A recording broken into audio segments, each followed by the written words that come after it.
Agenda do poder. Comandante do Exército só decide promover general envolvido em investigação após consultar Alexandre de Moraes, que deu sinal verde. É o Alexandre de Moraes que manda no comando? Então é fake news. Pede para botar... É fake news. Pede para botar no inquérito para Alexandre de Moraes investigar a Bela Megalha. É isso que o senhor quer? Mas vou dispensar maiores saudações, até porque a minha fala talvez represente um desabafo mais do que qualquer outra coisa. Eu pedi para buscarem a Constituição do Supremo Tribunal Federal lá no prédio vizinho, até porque a Constituição da República Federativa do Brasil já não vale mais há muito tempo.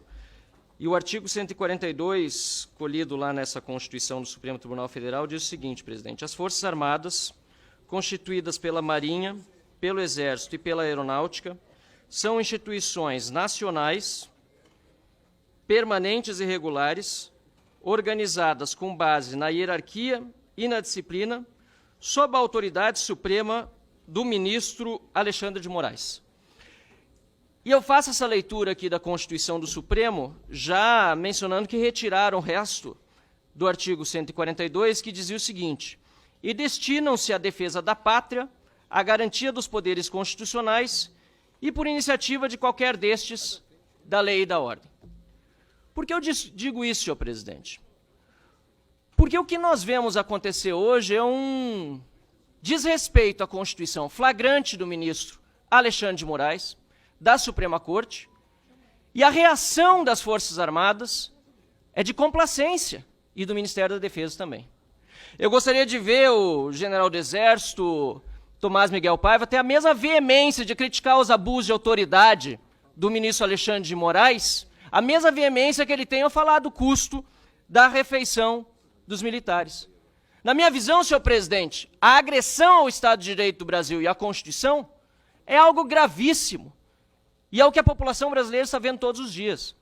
No entanto, o que nós vimos quando houve ordens de busca e apreensão para fazer fishing expedition, inclusive na casa de generais respeitados das Forças Armadas.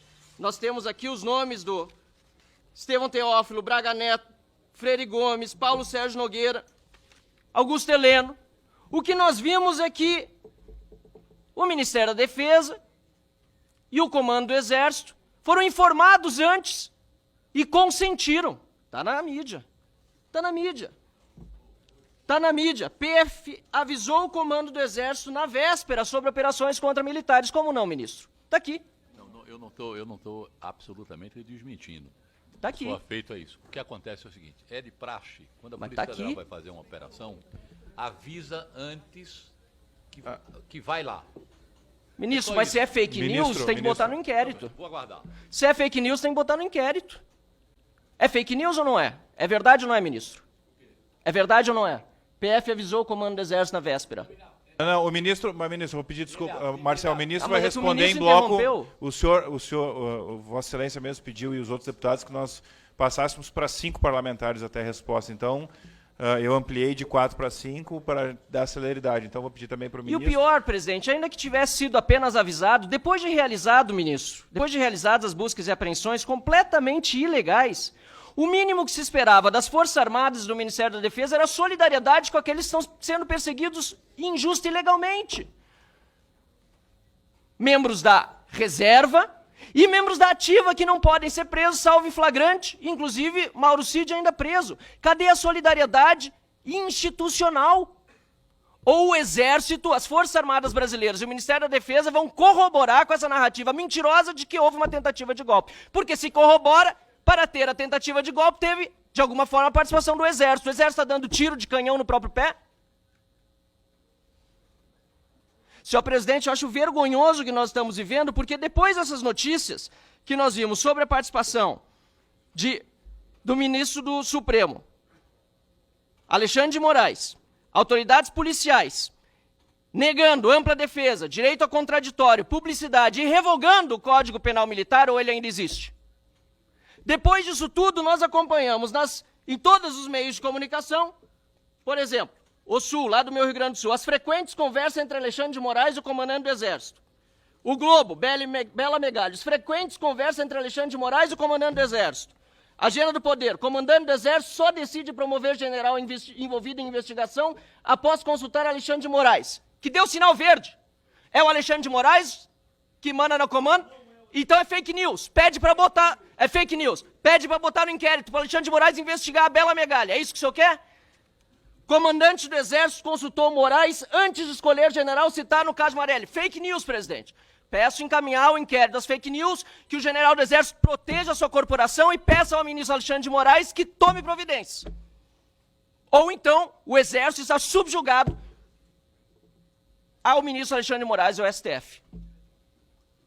O Exército tem medo, pelo que se vê nas notícias. Ou desminta e diga que não.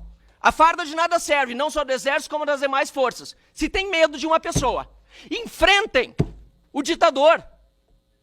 Porque a Constituição, até onde eu sei, diz, apesar de eu ter toda a oposição ao Lula, que a autoridade suprema é do presidente da República, mas está aqui. E os fatos descrevem, caro comandante. Os fatos descrevem. Eu não vi nada das Forças Armadas, de fato, dizendo que é irregular e ilegal.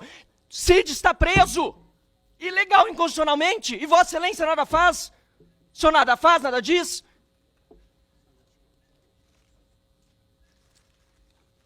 Eu quero, senhor presidente, dizer aqui que o silêncio fala por si, porque esse assunto já deveria ter sido debatido há muito tempo. O que nós estamos vendo aqui, nesse momento no Brasil, são processos sigilosos, feitos para constranger e intimidar. E eu quero perguntar também, se o senhor se consulta mesmo com Alexandre de Moraes, tem falado com ele, se tem informação privilegiada sobre os processos. Porque eu mesmo tenho processo contra mim, sob sigilo, no Supremo Tribunal Federal, e só pude constituir advogado 6 meses depois, por uma suposta fake news absurda, a acusação do Supremo Tribunal Federal, e só por meio de jeitinho de advogado falando com a OAB, depois eu consegui que meu advogado fosse habilitado. Mas se o senhor pode falar direto com o ministro Alexandre de Moraes, por que não pede providência? Ou está prevaricando diante dos crimes de abuso de autoridade cometidos por Alexandre de Moraes e pelo restante do Supremo Tribunal Federal? E perdoem a veemência, mas chegamos num ponto no Brasil em que a ruptura institucional já aconteceu. E ver as Forças Armadas nem se pronunciando sobre isso é vergonhoso para o nosso país. Triste, porque eu tenho orgulho das nossas Forças Armadas, eu tenho orgulho do Exército de Caxias, eu tenho orgulho do nosso país e de ser brasileiro. Mas eu tenho vergonha do que eu estou vendo hoje acontecer com generais da ativa, com membros da ativa e generais da reserva, sem a menor consideração das forças a que pertencem. Foi revogada a Constituição da República Federativa do Brasil há muito tempo pelo Supremo Tribunal Federal, e o Exército Brasileiro, lamentavelmente, tem parte disso. E, concluindo, ministro José Múcio, Vossa Excelência falou, em determinado momento, que, vou ler exatamente, falou, qualquer governo precisa de forças armadas. É verdade. Principalmente as ditaduras. Eu quero evitar que esse processo que nós já vimos acontecer na Venezuela e em outros países se consolide aqui no nosso Brasil. Muito obrigado.